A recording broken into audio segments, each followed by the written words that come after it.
Hmm. Je fais un test. Puis, peut-être que je vais le publier.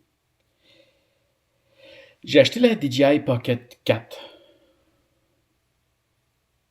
Je pensais pas l'acheter au début, parce que j'avais vu des vidéos dessus, puis je me disais que c'était peut-être pas. Ça valait peut-être pas la peine. J'avais pas l'impression qu'il y avait une si grande amélioration de qualité. Puis finalement, j'ai vu certains angles que certaines personnes ont filmés que ça semblait vraiment mieux. Puis l'idée pour laquelle je voulais pas m'en aller vers la Pocket 4, c'est que je veux remplacer ma grosse caméra prochainement parce que je me suis mis à l'utiliser quand même beaucoup plus, ma vraie grosse caméra. Puis ça, c'est jamais comparable à la qualité d'image que tu vois en ce moment sur peu importe laquelle des deux. Moi, j'imagine, j'ai pas encore vu sur grand écran de quoi ça a l'air. Ici, c'est drôle. Sur le petit écran, on dirait que la 3 est mieux, sans te dire c'est laquelle pour tout de suite. Hmm.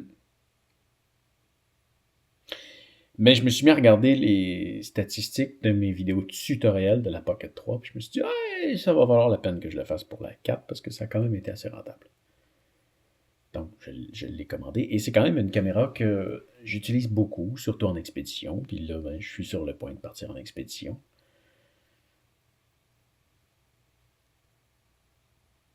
Donc là, je suis là à faire un test, à savoir si.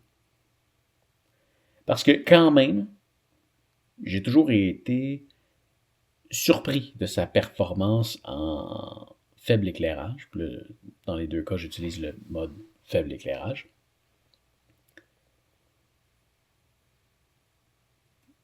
Mais reste qu'au final, ça donne pas une super belle qualité d'image. Mais c'est pas si important parce que ce que je trouve important de ce type de caméra-là, c'est que ben, je peux la sortir rapidement, je peux la traîner facilement sans traîner un paquet d'équipements. Ça prend pas de place et ça fait la job. Comme là, je suis en train de te livrer un message, puis ça m'a pris 3 secondes à setuper sur mon bureau comme ça. Puis là, on va. Il y a des trucs cool quand même. Bah, ok, tiens. Voici quelle caméra était quelle caméra. Tiens, dis-moi donc dans les commentaires, t'avais-tu une préférence en termes de qualité d'image? Puis là, ben, on est juste en train de tester en faible éclairage. Techniquement, la 4 devrait faire un meilleur travail que la 3. Techniquement.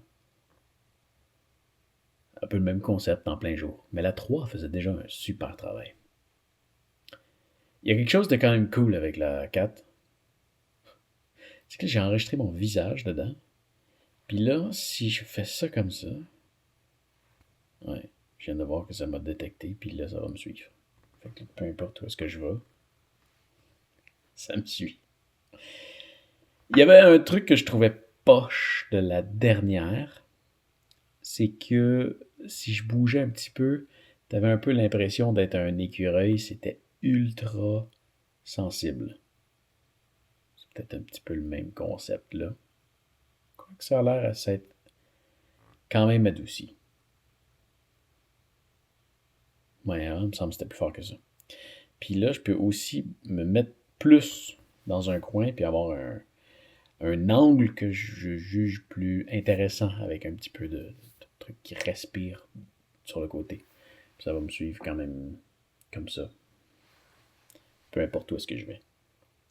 Puis je peux le désactiver en ouvrant ma main comme ça. Ça n'a pas marché. Je suis mauvais. Tu sais, je peux aussi le faire en cliquant sur l'écran là, puis c'est fait. C'est un gadget. Je peux aussi faire un signe de peace, puis c'est censé comme arrêter la vidéo. Si je le maintiens. Là, je l'ai fait rapidement. Bon.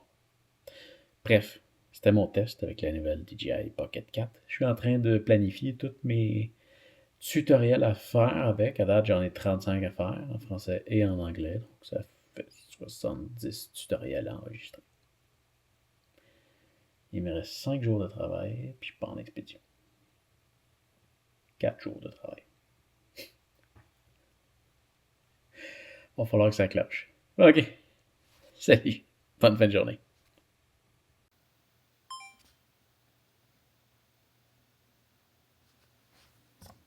Ça a marché sur l'autre caméra. Elle a arrêté.